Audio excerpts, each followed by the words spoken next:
हरे कृष्णा कृष्णा कृष्णा हरे राम राम राम हरे हरे। प्यारे मित्रों नमस्ते।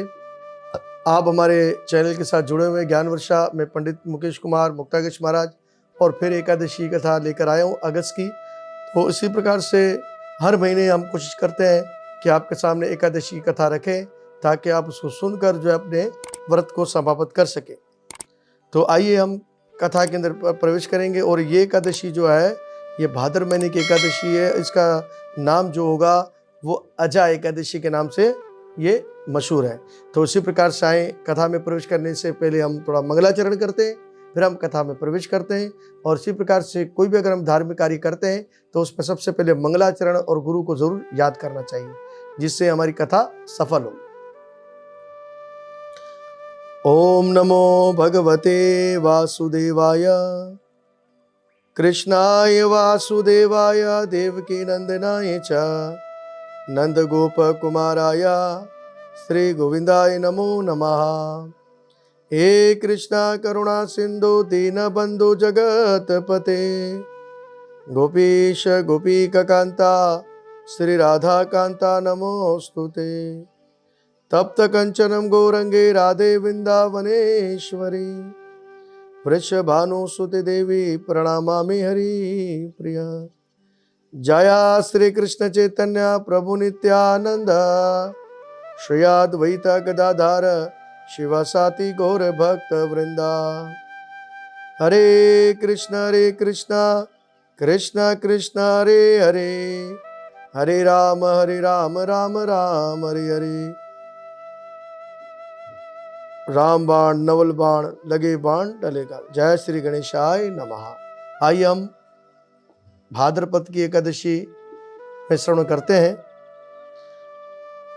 युधिष्ठिर ने पूछा, हे जनार्दन, अब मैं वे सुनना चाहता हूं कि भाद्रपद में कृष्ण पक्ष में कौन सी एकादशी होती है, कृपा करके हमें बतलाने का प्रयत्न कीजिए। श्री भगवान बोलते हैं, हे राजन, एकाचित होकर सुनो। भाद्र मास के कृष्णा पक्ष की एकादशी का नाम अजा है। वे सब पापों का नाश करने वाली बताई गई है।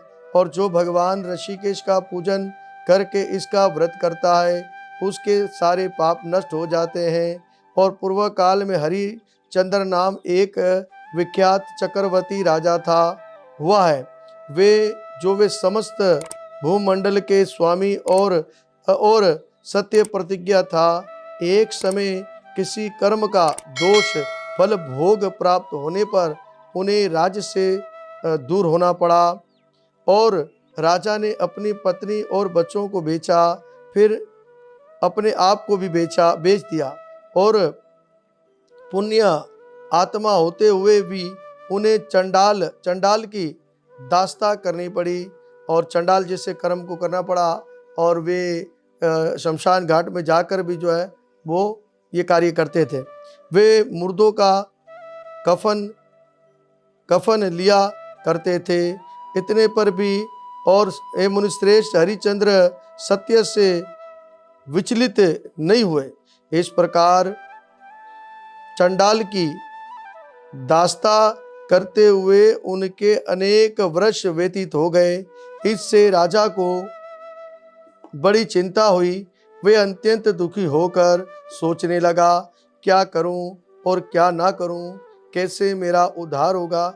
इस प्रकार चिंता करते करते वे शोक के समुद्र में डूब गया।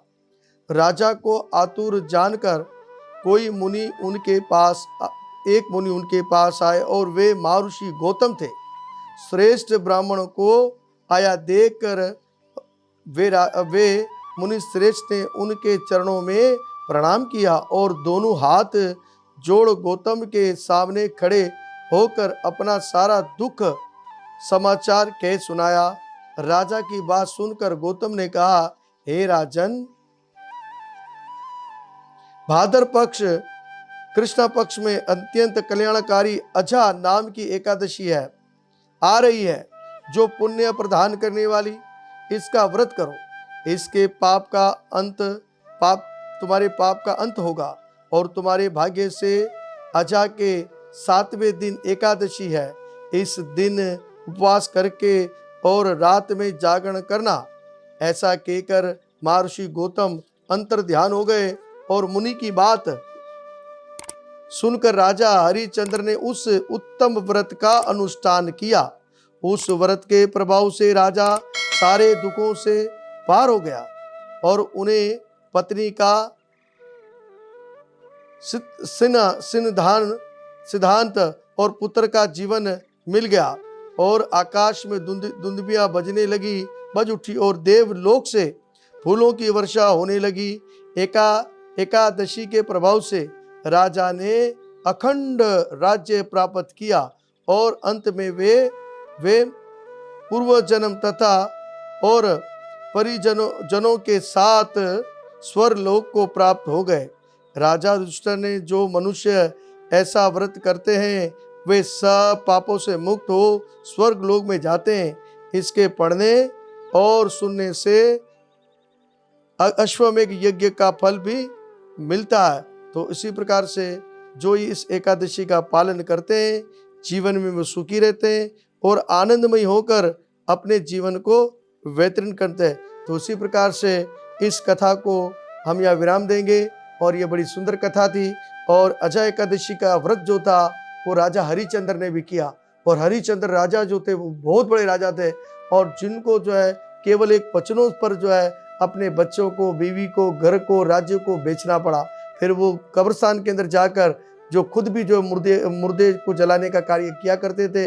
लेकिन जब गौतम ऋषि ने उनको अजय एकादशी के बारे में बताया तो उन्होंने विधि पूर्वक एकादशी का पालन किया तो सारे के सारे उसके पाप नष्ट हो गए और अंत में वो भगवान के धाम को चला गया। तो इसी प्रकार से प्यारे मित्रों इस कथा को आप लोग जो है ज़्यादा से ज़्यादा शेयर करें, लाइक करें और सब्सक्राइब करें ताकि धर्म का प्रचार ज़्यादा से ज़्यादा हो। तो उसी प्रकार से हम विदा चाहेंगे और आगे की एकादशी में हम आपके साथ ज़रूर जुड़ेंगे और हम विदा चाहते हैं। जय श्री कृष्णा, जय गुरु नानक, हरे कृष्णा।